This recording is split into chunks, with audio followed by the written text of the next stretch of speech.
Funding for this program is provided by Annenberg CPB to advance excellent teaching.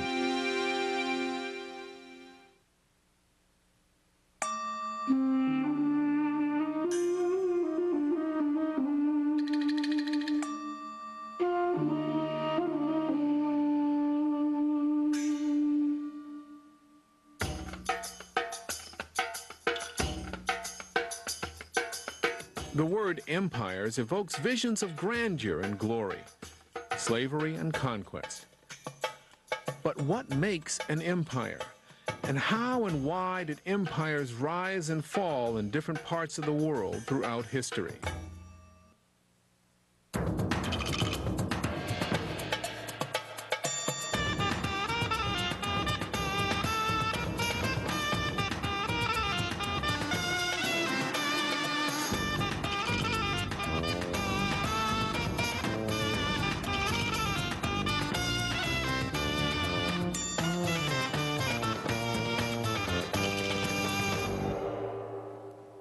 The origin of the word empire comes from the Roman Empire, with all its armies, emperors, and gladiators. The Latin root, in fact, means order and command.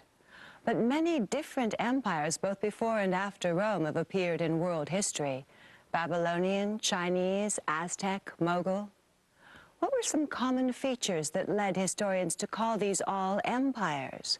And how did these patterns appear around the world? By exploring diverse historical, cultural, and geographical settings, historians try to understand how and why empires emerged, where and when they did, how they were maintained, and how and why they came to an end. Certain conditions may have been favorable to the creation of empires: military advantage, access to and control of trade routes, political chaos or instability among neighboring peoples.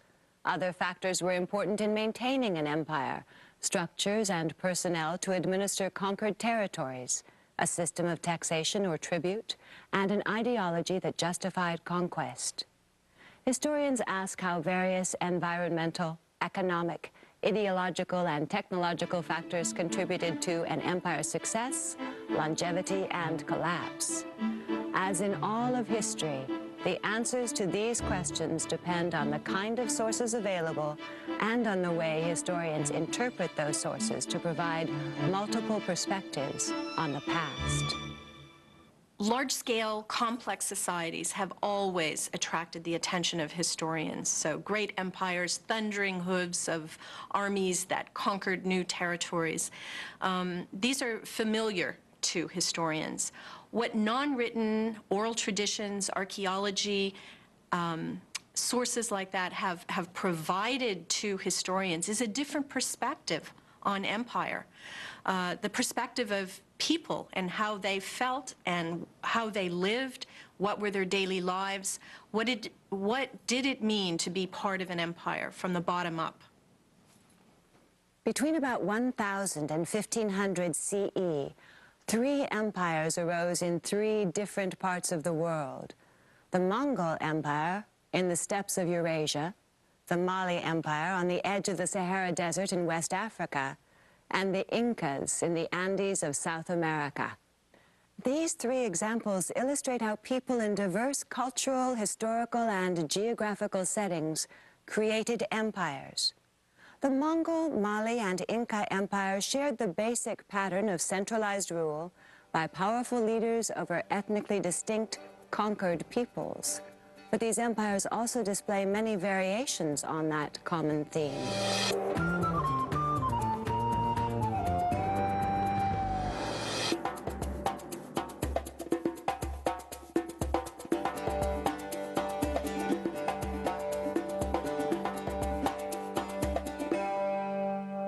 By the 2nd century BCE, the Great Wall of China had become a potent symbol of the relationship between the Chinese and peoples to the north.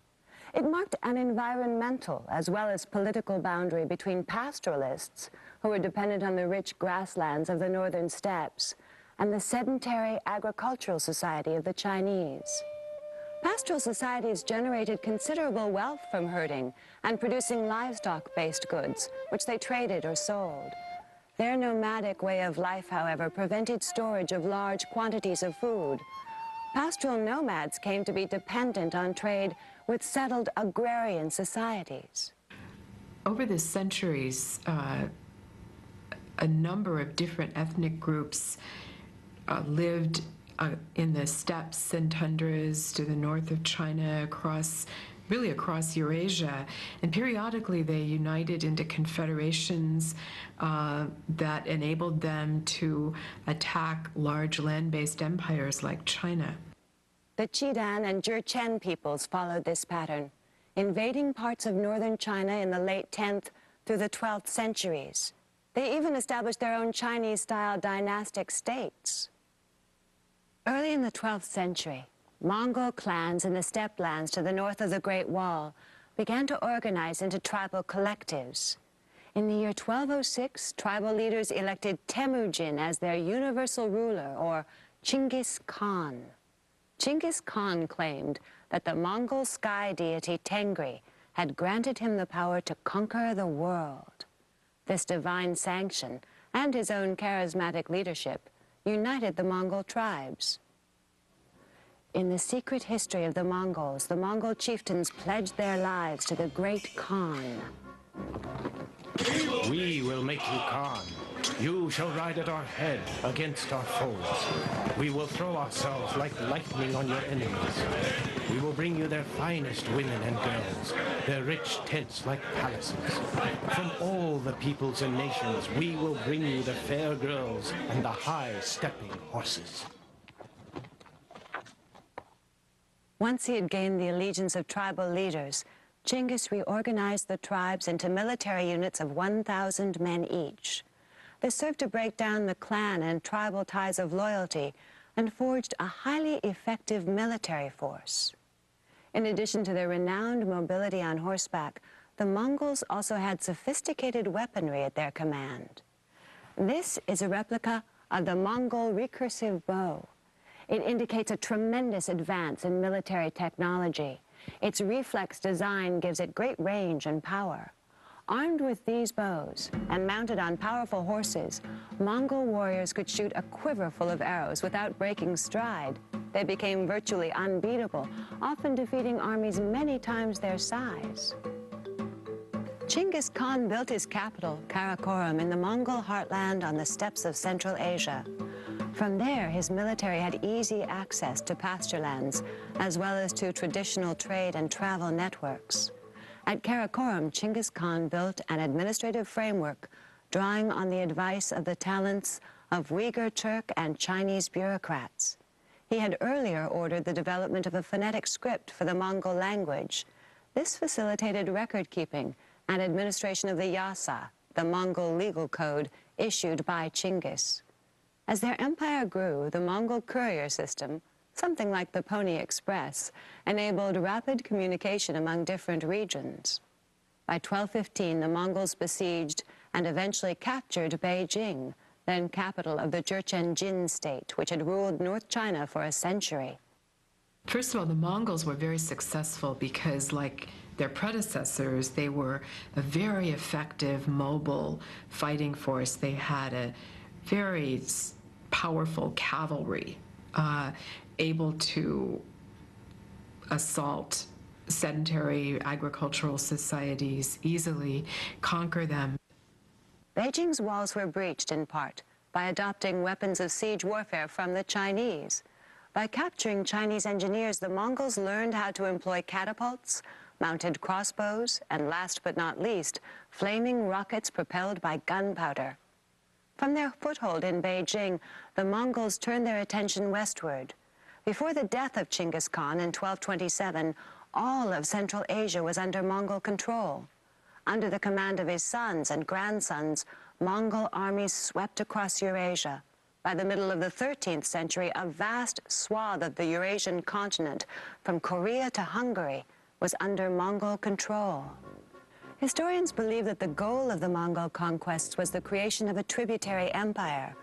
Through extending into other regions, they had access to the goods they coveted from the agricultural and commercial wealth of Eurasia. Mongol control of Eurasian trade routes, like the fabled Silk Roads, assured security for traders and travelers, encouraging commercial prosperity. The empire also brought the East Asian world into sustained contact with the Islamic and European worlds. One Muslim historian wrote that people enjoyed such a peace that a man might have journeyed from the land of sunrise to the land of sunset with a golden platter upon his head without suffering the least violence from anyone. The Pax Mongolica would seem to be a contradiction in the sense that the Mongol conquests are what we mostly think about in terms of the Mongols and the slaughter and pillage that the Mongol armies caused. But the Pax Mongolica, Mongolian peace, was really, it's a descriptive term that's used to refer to the cultural exchanges, economic contacts that were facilitated by the Mongol conquest of a vast swath of Eurasia. The eventual collapse of the Mongol Empire can be attributed, at least in part, to their unstable method of selecting rulers. On the Eurasian steppe, any adult male could claim the authority to rule. This method of succession was ill-suited to a vast empire composed of different peoples, cultures, religions, and ways of life. In the mid-14th century, fierce competition among the descendants of Chingis Khan caused violent upheavals that eventually destroyed the Mongol Empire. The Mongol Empire left a dual legacy. After more than a century of conquest and rule, the Mongols had killed hundreds of thousands of people.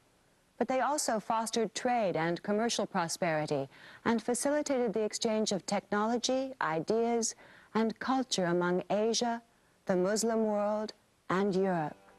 And the Pax Mongolica created connections that many historians now regard as a 13th century Eurasian world system.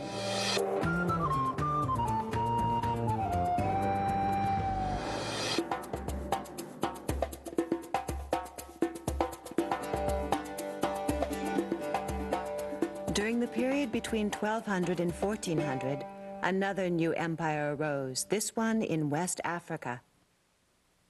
Its people spoke the Mande language, and they built the Empire of Mali. The history of the West African Empire of Mali can still be heard today.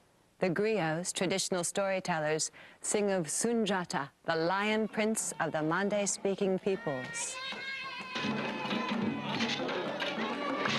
Listen then, sons of Mali, children of black people, listen to my word, for I am going to tell you of Sunjata, the father of the bright country, of the savannah land, the ancestor of those who draw the bow, the master of 100 vanquished kings.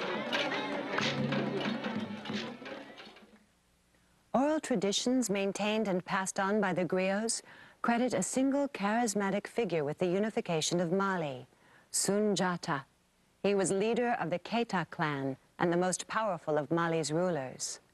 Led by Sunjata, the Empire of Mali rose from the ashes of the Kingdom of Ghana and grew to wealth and power on the trade routes of the Sahara Desert.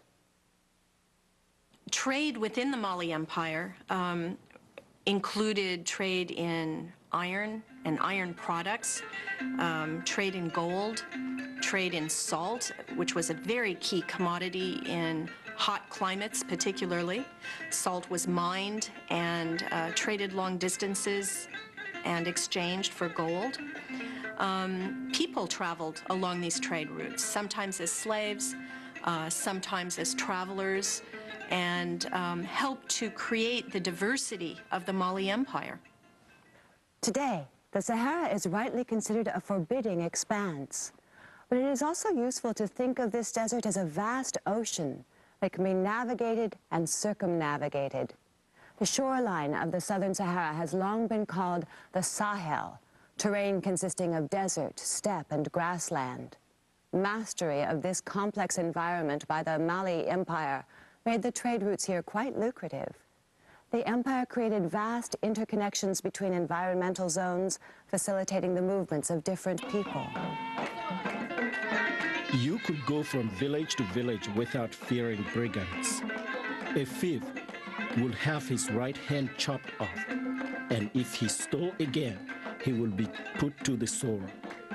Traders become numerous, and during the reign of Sunjata, the world knew happiness.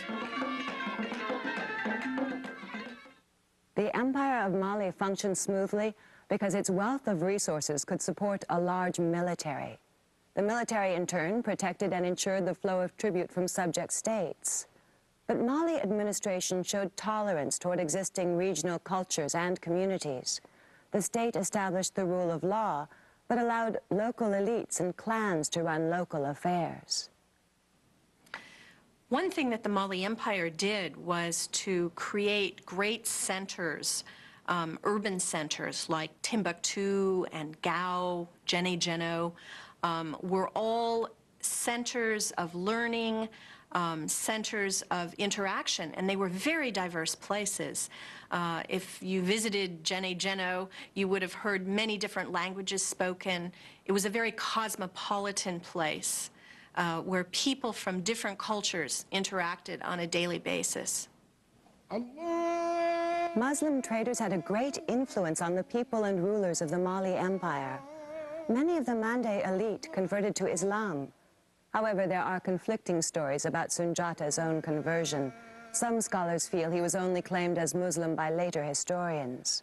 Muslim or not, judging by the surviving oral tradition, Sunjata never abandoned his people's religion. The griots still memorialize Sunjata as a powerful man of magic and enchantment. In the 15th century, nomadic raids on its northern borders marked the decline of the empire. By the middle of the 1400s, the Mali Empire finally crumbled.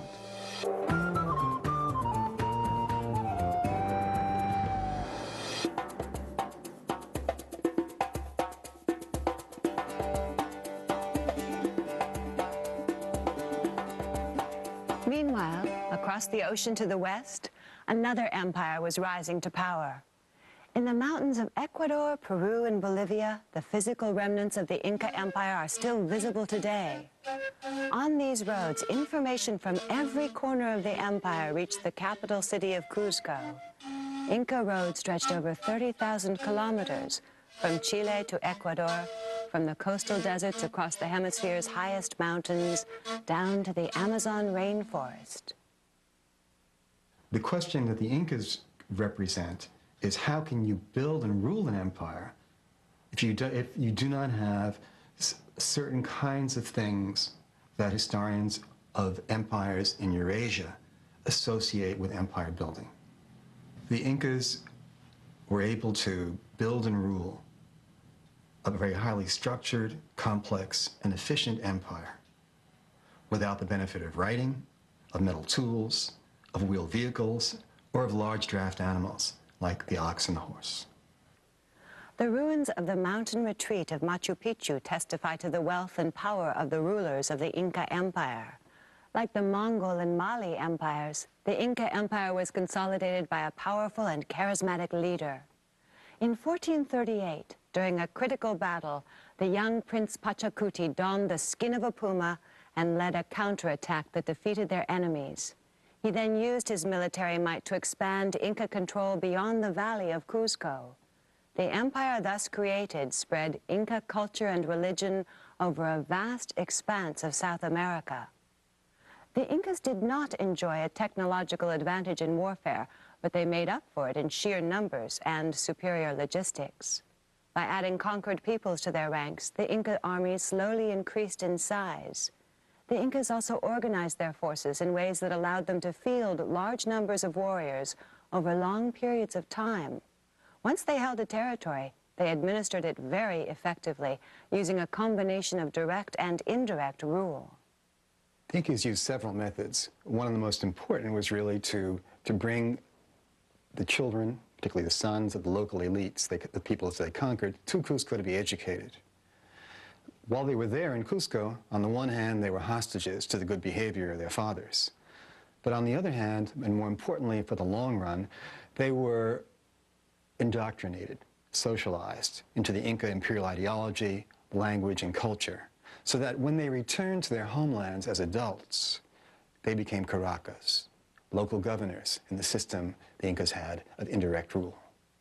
Following military conquest, Incan rulers needed to legitimize their rule. Religion was often crucial to this process.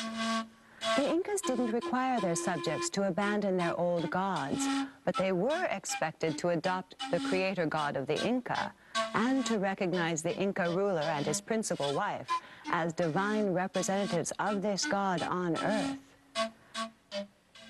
The Incas kept records and communicated information through a coded system of quipus, strands of knots carried throughout the empire by a system of relay runners.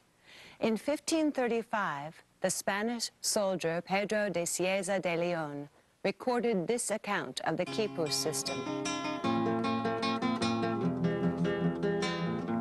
The tribute paid by each district and turned over by the natives, whether gold, silver, clothing, arms, and all else they gave, was entered in the accounts of those who kept the quipus. When they were ordered to go to Cusco to give an accounting, the record keepers themselves gave it by the quipus, or went to give it where there could be no fraud. But everything had to come out right. The quipus are basically strings, which are knotted and tied together in different patterns. They had different forms, they had different colors, and depending upon the nature of the pattern of the colors, where the knots were, they meant different things. Some of them are clearly numerical. And the problem there is that we can read the numbers, we don't know what they represented. Others, on the other hand, may have been mnemonic devices or narrative devices. We're not sure. But what we do know is that the quipus, through their combination of knots and colors, were capable of communicating extremely complex information. Networks of roads were built to move armies and goods across the empire. These roads also served to connect Andean people to many ecological niches across varying environmental zones, from arid coastal regions up to the cold highlands, from the warm, humid canyons down to the Amazon rainforest. In order to assure a complete market basket of consumer goods for their people, pre-Inca ethnic states founded colonies in different ecological niches at different altitudes. One of the roles of the state was to assure the distribution of these products throughout this ethnic archipelago. One of the most remarkably different aspects of the Inca Empire was that it was largely constructed on reciprocity. When the Incas conquered territory, they took over ownership of the land and then reallocated some of it back to local communities. They imposed a labor service called the mita, which was owed to the empire. For most men, this meant military service. For most women, weaving, the most valuable of Inca commodities. Overall, the mita under the Incas was mostly used for military service, transportation of commodities, and public works. But in return, the individuals and their communities received a kind of welfare, the benefits of a welfare state, which would help them in times of need. As the Incas led their armies into present-day Ecuador, they found conquest much more difficult. By the 16th century, the empire had been weakened by rebellion, deaths from smallpox, and by civil wars over imperial succession. The Spanish conquistadors, led by Francisco Pizarro, captured and killed the Inca ruler Atahualpa in 1532, but maintained the infrastructure of the empire, controlling through Inca puppet rulers for years afterward.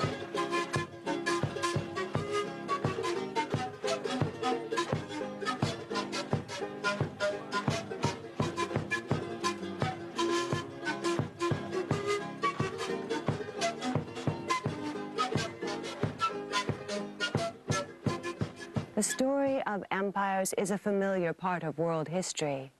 But what did an empire look like from the perspective of the people who were ruled? And what are the complex and sometimes contradictory legacies of an empire?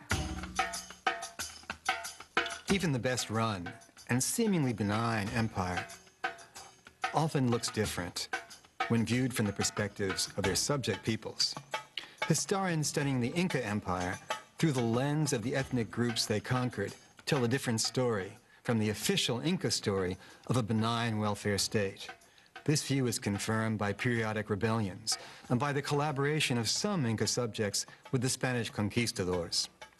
But 250 years of oppressive Spanish rule would make even these peoples dream of an Inca restoration. In 1780, a Cusco Curaca of Inca descent took the name of the last Inca, Tupac Amaru, and rose in rebellion against Spanish bad government. The news that the Inca had returned to claim his kingdom and free his people from Spanish misrule inspired rebellions from Colombia to Bolivia, which took the Spanish 4 years to suppress and cost 100,000 lives in a highland territory whose population was only 1.2 million. Nor did the legacy of the Incas end with independence from Spain. In our own times, a Peruvian guerrilla group named itself after Tupac Amaru. A soft drink was successfully marketed as Inca Cola, and the national currency has been named Inti in Sol, with pictures referring back to the Inca Empire. At bottom, many Peruvians are still looking for their Inca.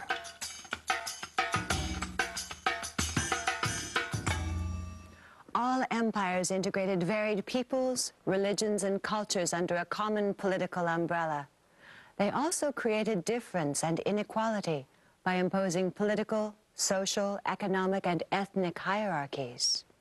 Historians explore the tension between the forces of integration and difference within empires.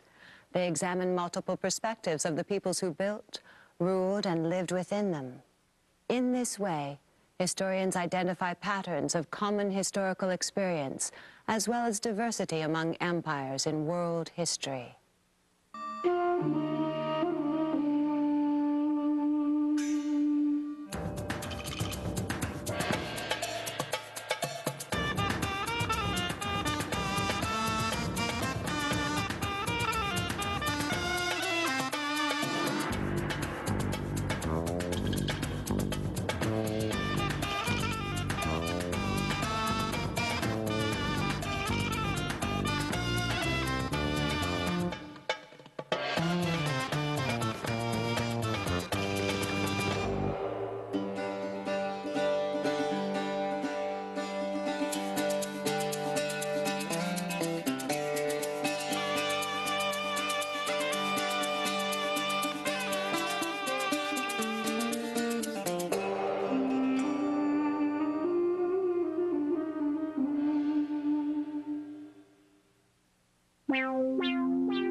Funding for this program is provided by Annenberg CPB to advance excellent teaching.